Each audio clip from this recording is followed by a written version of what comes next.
All right, well, thank you very much for being here. Get you moved just a little. Thank you. Thank you very much for being here. Thank you to all the grassroots support throughout Charleston County. It is truly a great day in South Carolina. What I mean by that is we have a golden opportunity today for concerned citizens of all political parties to come together for a unifying cause. South Carolina was recently given a grade of F in 8 categories, including judicial accountability, civil service management, state pension fund management, and ethics enforcement agencies. In South Carolina, we truly have a problem with corruption. Not corruption in the manner of violating laws, but corrupt in attitude. Lord Action, most people know a famous quote: "Power corrupts, and absolute power corrupts absolutely." South Carolina is a good example to the rest of the nation on what concentrated power will bring you. We witness the end result of this concentrated power when we see our legislators create laws that are often opposed by the majority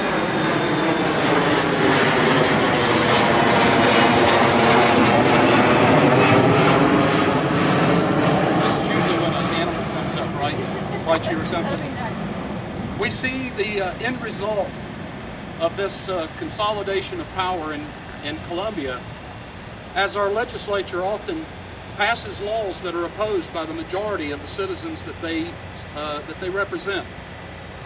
And when we see our legislators appoint our judiciary, which in turn will rule on laws that were created by those that appointed them. We see it when our legislature apply and spend the majority of the money out of the budget that they created. When our legislature makes secret, behind closed doors deals and turn around and call it economic development. When we see our legislator create special retirement packages for themselves that no other government employee is qualified for. When we see them exempt themselves from freedom of information requests that all other government agencies must comply with. When we see them create a state ethics department that then reports back to the legislature that appointed them. Yeah, our legislature creates the laws, appoints the judges that rule on the laws.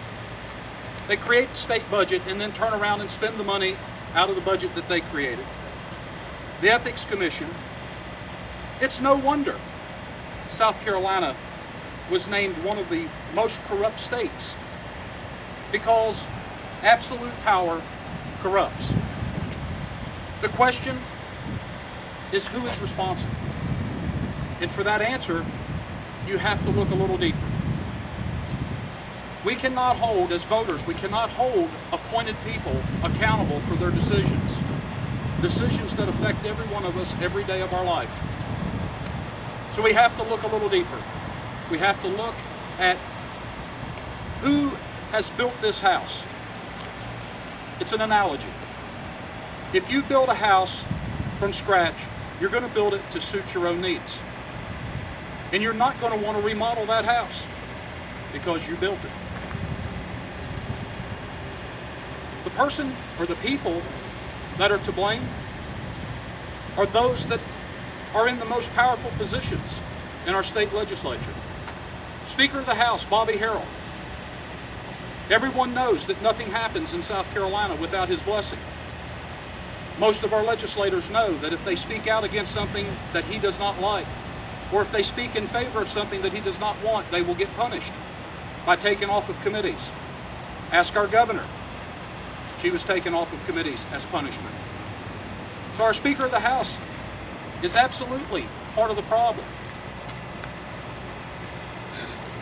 Our former Senate President Pro Tempore, Glenn McConnell, a lifelong service to himself. Our new Senate Pro Tempore. We can also add people like Hugh Leatherman, Jake Knotts, Senator Rankin, Senator Larry Martin. These are folks that have been able to build a house the way they want it, to benefit themselves. Have you taken notice that none of these incumbents have been removed from the ballot?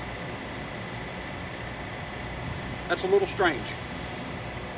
These men, again, are not corrupt because of laws that were broken.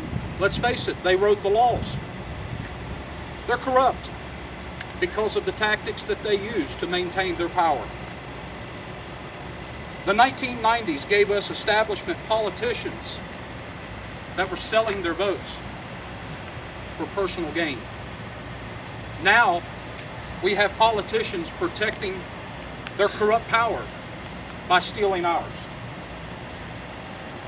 The mainstream media has spent a long time trying to convince the nation that the Tea Party, the grassroots movement for freedom, is dead or is dying.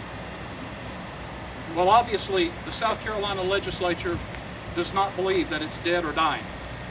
They fear it enough that they've manipulated rules and laws to protect their own power. Just as Barack Obama woke up a sleeping giant when he became president, this issue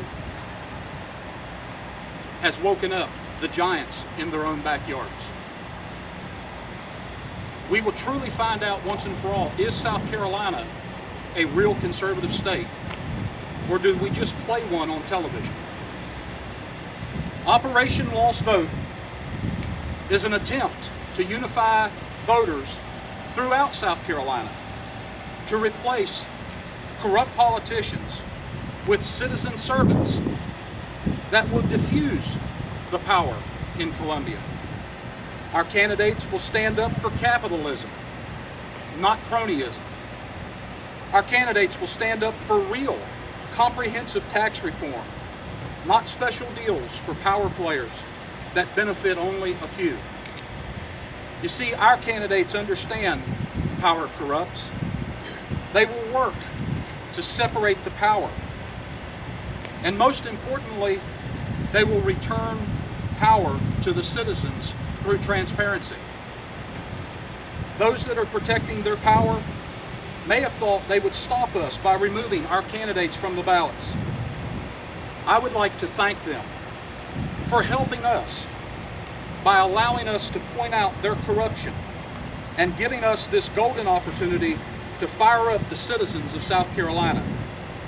Citizens that identify as Republican and Democrat. The Democrat voters have been just as disenfranchised as Republican or conservative voters. This movement is for everyone in South Carolina. And to quote our governor when she was on the campaign trail, you can feel the energy. You can feel the buzz. It's because people are incredibly excited about their government and elected officials are incredibly scared. And it is a beautiful thing. Thank you.